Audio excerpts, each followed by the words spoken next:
चलिए आगे चलते हैं हम कुछ और उदाहरणों पर। तो भरपूर मैं आपके लिए इन दो वीडियो के अंदर उदाहरण लेके आया हूँ और आशा करता हूँ कि इन्हीं में से आपके बोर्ड में आएगा। इतने उदाहरण आप विश्वास नहीं करेंगे कि पहली बार मैं किसी के लिए आपके लिए लेके आया हूँ, और बहुत से ऐसे और भी उदाहरण हैं जो क्लास में हम आपको करवाएंगे, लेकिन और कुछ महत्वपूर्ण उदाहरण जो आपके लिए टोटल 30 उदाहरण आपके लिए हो गए हैं, तो मुझे नहीं लगता कि अब आपको अलंकार समझ में नहीं आए। तो चलते हैं आगे और कुछ अन्य महत्वपूर्ण उदाहरणों को देखते हैं।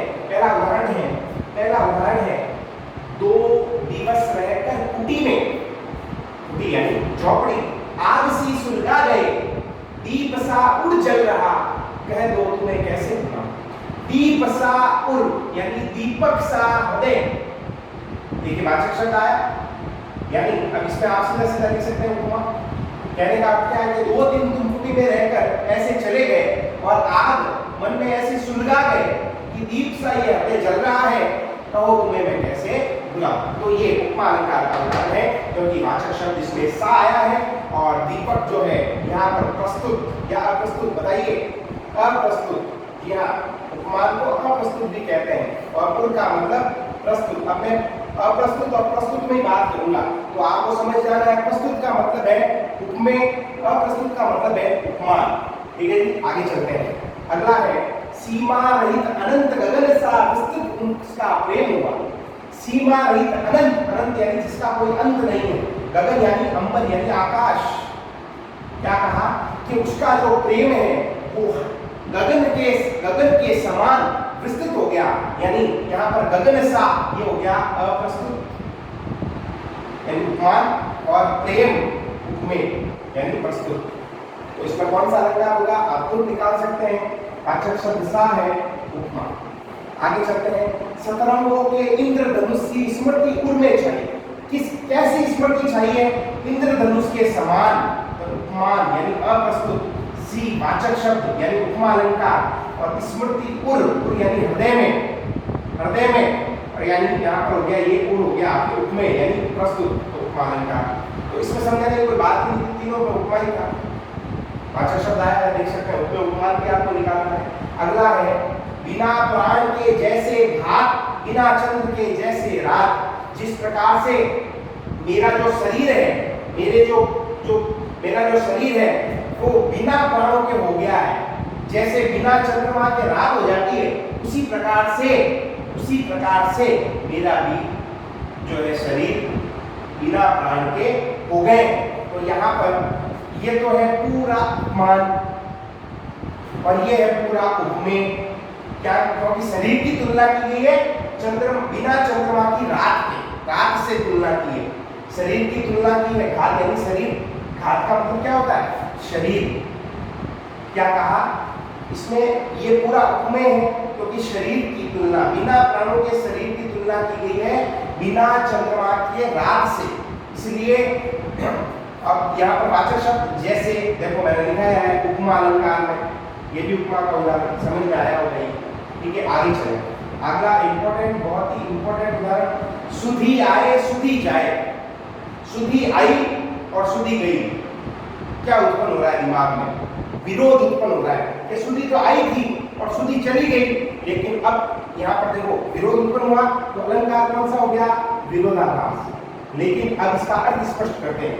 सुधी आई सुधी जाए, कि जब प्रिया की याद आई, सुधी, एक सुधी का अर्थ है याद, प्रिया की याद आई तो सुधी चली गई, यानी चेतना चली गई, यानी जिस अवस्था में था वो अवस्था चली गई। दो अलंकार है इसमें, एक जैसे दो शब्द, अर्थ उनका अलग अलग।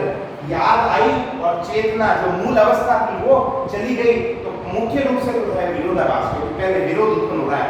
यमक तो अर्थ स्पष्ट होने के बाद आ रहा है, तो बाद की बात है वो तो, लेकिन मुख्य रूप से इसमें विरोधाभास है। मैं ये नहीं कह रहा हूँ कि इसमें यमक नहीं है, यमक है, लेकिन अर्थ स्पष्ट होने के बाद निकाल पा रहे हैं यमक। मूल रूप से कौन सा है? विरोधाभास। सुधी आए सुधी जाए, जब प्रिया की याद आई तब चेतना जो थी, मूल अवस्था थी शरीर की, वो चली गई, यानी खो गई। अगला है मैं अंधा भी देख रहा हूँ, रोती हो तुम रोती। अब अंधा कैसे देख सकता है? क्या उत्पन्न हो गया? विरोध। क्या उत्पन्न हो गया? विरोध। अलंकार कौन सा हो गया? विरोधाभास। तो अंधा भी देख रहा हूं, रोती हो तुम रोती। अब इसका अर्थ स्पष्ट करते हैं। विरोध तो उत्पन्न हो गया, अब अर्थ यह है कि मैं अपनी मन की आंखों से यानी अनुभव कर रहा हूं कि तुम भी रो रही हो। अगला है प्यास मिटी पानी बिना। बिना पानी के प्यास नहीं मिट सकती। विरोध उत्पन्न हो रहा है, विरोधाभास। बहुत ही महत्वपूर्ण उदाहरण है ये तीनों ही, 19, 20 और 21 बहुत ही महत्वपूर्ण है। और अगला तो मोस्ट इंपोर्टेंट उदाहरण है 22वां, उसकी बात बाद में करेंगे। पहले प्यास मिटी पानी बिना, मोहन को मुखी देखी। प्यास मिटी पानी बिना, बिना पानी के प्यास नहीं मिट सकती। विरोधाभास अलंकार। मोहन को मुख देखी, जब मैंने मोहन का, कृष्ण का मुख देख लिया तब मेरी जो प्यास है वो मिट गई। तो इसमें विरोध भी आपका खत्म हो गया, लेकिन अलंकार विरोधाभास। अगला मोस्ट इंपोर्टेंट और इस बार बोर्ड में या मेरे फर्स्ट, सेकंड या थर्ड टेस्ट में आने रहे प्रश्न, नवजीवन दो घनश्याम हो। अब सिंपल सा, आपको कुछ दिखेगा भी नहीं इसमें, क्या लग रहा है, क्या आएगा? अब आप कह रहे हो सर एक जैसे दो शब्द, मान लो वर्ण आ गए तो आप इसमें आप कर सकते हो अनुप्रास। अनुप्रास तो सब नहीं है, मूल अलंकार अब इसमें कौन सा है? नवजीवन दो घनश्याम में। अब देखो इसको समझना है, उदाहरण को। एक स्त्री का नाम है ए, एक स्त्री का नाम है बी। एक तो कृष्ण से प्रार्थना कर रही है, एक तो कृष्ण से प्रार्थना कर रही है कि हे प्रभु मुझे नया जीवन दो, और बी स्त्री बादलों को कह रही है कि हे बादल तुम गरजो और हमें नया जीवन दो। तो कहने का मतलब क्या है? बादल तुम बरसो और हरा भरा कर दो। तो यहाँ पर नवजीवन के भी दो अर्थ हैं, घनश्याम के भी कितने अर्थ हैं? दो। एक जैसे दो शब्द नहीं है, इसमें अलंकार है श्लेष, क्योंकि एक शब्द है, ठीक है, और इनके अर्थ एक से अधिक हैं। तो इसके घनश्याम के दो अर्थ क्या हुए? एक तो हो गया कृष्ण और एक हो गया काले बादल, ठीक है। नवजीवन का अर्थ है नया जीवन, नया जीवन और हरा भरा करना। बरसात होगी तो क्या होगा? हरा भरा करना। और कृष्ण क्या कहेंगे? नया जीवन। तो इसमें श्लेष हो गया। अगला है केतकी गर्भ सा पीला मुख। अब आपको पता है सा वाचक शब्द है, मुख कैसा हो गया? केतकी के गर्भ के समान पीला हो गया। तो इसमें कौन सा अलंकार होगा? आपको लिख सकते हैं, लिख लेना उपमा। अगला है सिमटी सिमटी जल भरही तड़ागा, जिनी सद्गुण सज्जन पह आवा। क्या कहा? देखो ये है आपके एक बात को स्पष्ट करने के लिए नीचे उदाहरण दिया गया, उदाहरण अलंकार है इसमें। देखो कैसे है, मैं भी समझाता हूँ। सिमटी सिमटी जल भरही तड़ागा, जिनी सद्गुण सज्जन पह आवा। एक व्यक्ति तालाब को देख रहा है, कह रहा है कि जल से भरा हुआ तालाब सिमटा सिमटा दिखाई दे रहा है, यानी सिमट चुका है। कैसे सिमट चुका है?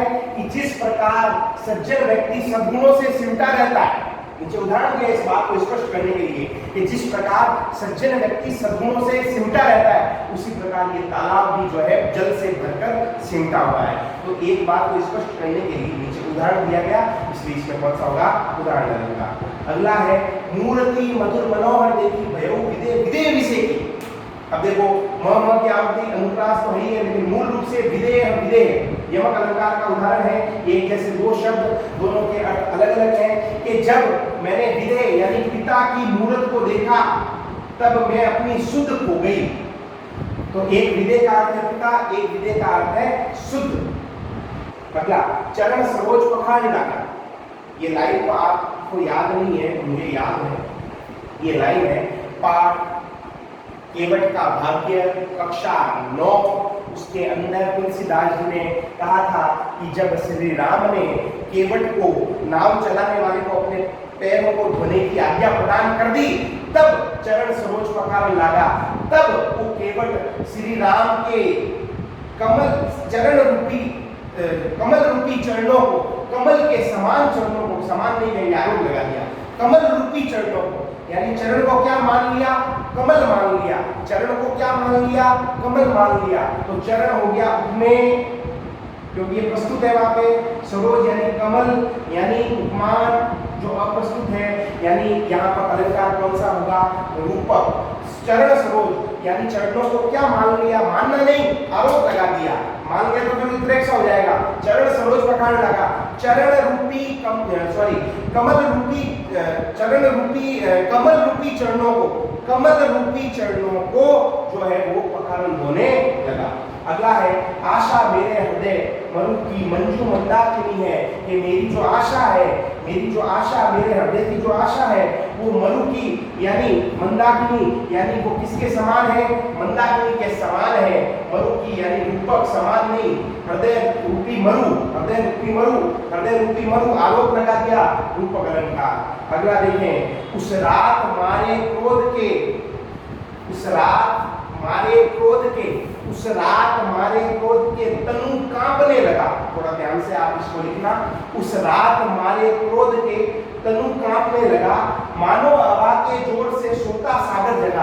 अब मानो, मानो उत्प्रेक्षा सीधा सीधा निकल रहा है। अब इसका अर्थ भी आप आराम से निकाल सकते हैं कि उस रात को पेड़ जो है इस तरह कांपने लगे कि मानो, मानो जिस प्रकार हवा के जोर से सोता हुआ सागर जग जाता है, उसी प्रकार उस रात क्रोध के मारे तनु भी कांपने लगा।